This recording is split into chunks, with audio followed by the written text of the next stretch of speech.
I no longer give out my business card. I don't transfer calls. I don't want anyone knowing my name. Moss is a former election worker in the US state of Georgia. She was allegedly harassed by the Trump campaign on claims she committed election fraud in a bid to overturn the results of the 2020 presidential election.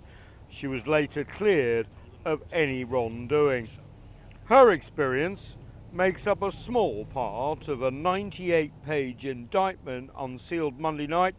It includes 13 felony counts against former President Trump and a total of 41 counts against 18 other individuals, which charges that Trump and his supporters in Georgia engaged in a criminal conspiracy to overturn the results of the presidential election. The indictment alleges that rather than abide by Georgia's legal process for election challenges, the defendants engaged in a criminal racketeering enterprise to overturn Georgia's presidential election result. The charges uses statutes normally reserved for organised crime syndicates. The potential crimes range from stealing poll data to trying to seat fake electors on January the 6th that could have delivered Georgia's 16 electoral college votes to Trump, not Joe Biden, who had legitimately but narrowly won the election in the state.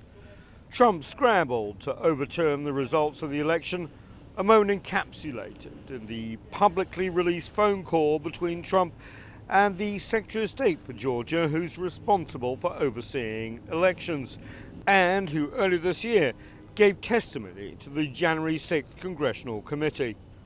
So, look, all I want to do is this. I just want to find 11,780 votes, which is one more than we have, because we won the state.